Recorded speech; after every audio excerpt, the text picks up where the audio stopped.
Hey guys, today I'm going to be showing you this purple smoky eye with a coral lip.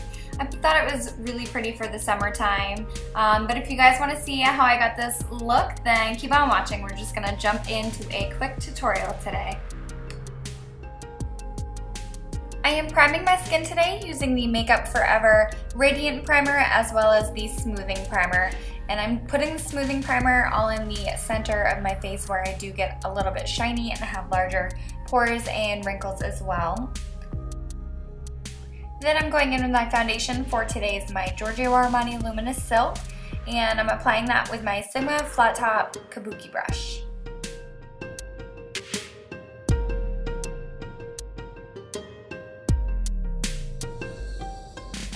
To highlight and conceal, I'm using my beauty blender, of course, and I am mixing Maybelline's Fit Me Concealer in fair and light.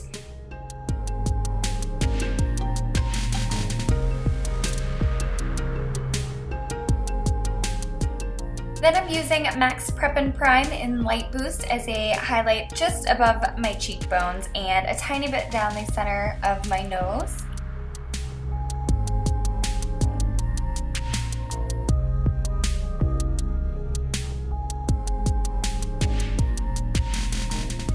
I am setting the concealer so it doesn't budge with my Kat Von D Shade and Light palette, and I'm mixing the vanilla and the banana shades in that palette. And I'm using also the Shade and Light brush that they recommend that comes with the palette. And I found that this powder is super smooth and creamy and it's not drying, so I absolutely love it for setting my concealer with. Next, I am taking this gorgeous bronzer from Hourglass. It is the Luminous Bronze Light Bronzer, and I'm warming up my skin with it. And this bronzer leaves the most gorgeous glow from within. And to contour, I am mixing these two brown shades from my Kat Von D Shade and Light palette as well, like I always do and have been lately, as I am absolutely obsessed with this contour palette. You guys, it's amazing. If you want to invest in a palette, I would definitely recommend this one. And then I am going in with a new Becca blush. This one is in Songbird. It's a warm bronze with a peachy pink undertone to it. And I'm applying that to my cheeks using my Sigma large angled contour brush, the F40.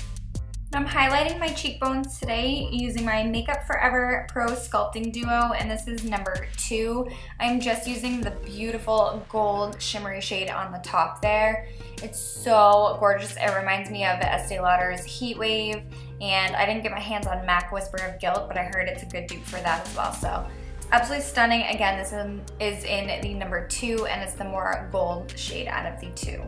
Filling in my eyebrows today using my Brow Wiz, and I start by combing my brow hairs into position and then use small strokes at the bottom of my eyebrow to shape it and give it a little bit more structure, and then small strokes to fill it in, and then I do use a magnified side of the mirror to create that arch and a little bit of tail on my eyebrow, and then it comes up with a more natural look, I find, and it is never too dark if I do it this way. And then that is the difference between my done brow and my undone brow.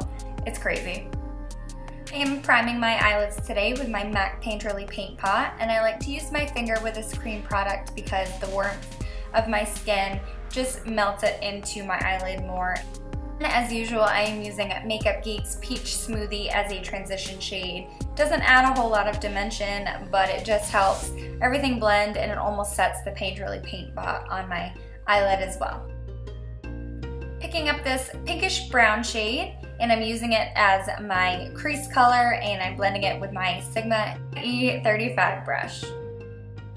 Next, I'm picking up this plum color, and I'm putting that on the outer corner of my eye with the same blending brush. And I'm going to blend that into my crease subtly, and you will see that I build up this color nicely. And I'm putting it deep into my crease, the outer corner of my eye, and I'm deepening it up with this chocolate plum shade. And for that, I'm using my MAC 242 brush, and I'm basically going to just layer on the product again to deepen all of the colors and make sure everything's blended very well together. I'm staying away from the inner socket of my eye so that I don't look like a panda bear here. I'm blending everything with my Sigma E40. I'm I'm going with my Makeup Forever Artist 2 palette, and I'm grabbing this champagne color. I'm wetting my brush with the Fix Plus first, and then just packing that all over the center of my lid. And these Makeup Forever eyeshadows are stunning, you guys. Absolutely stunning, very pigmented.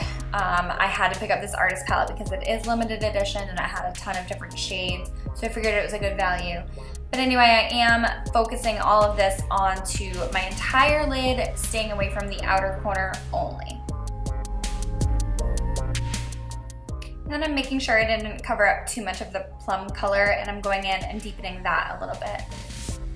And then I'm using this bright purple shade from my Artist 2 palette, and I am lining my lower lash line with it using a flat shader brush, and I'm focusing it on the outer third of my eye. And then I'm taking the plum shade with a pencil brush here, and I'm smudging out that purple, and I am smudging out from the inner to outer corner pretty much with this. Then I'm lining my waterline today using Max Eye Kohl in Costa Riche. It's a warm, rich brown color. It's almost got like a red tint to it. It's absolutely stunning on brown eyes. I'm sure it would be on blue and green eyes as well. And then I'm taking just a sample that I had of my Benefit, their Real Push-Up Gel Liner, I think it's called.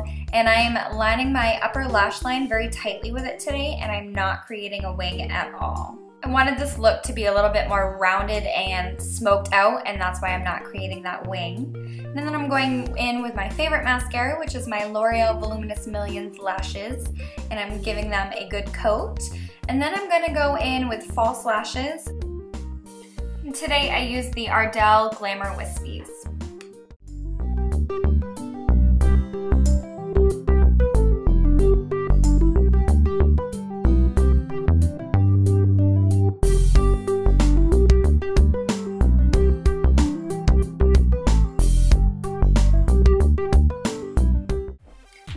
This look off with ColourPop's Lippie Stix in Cake.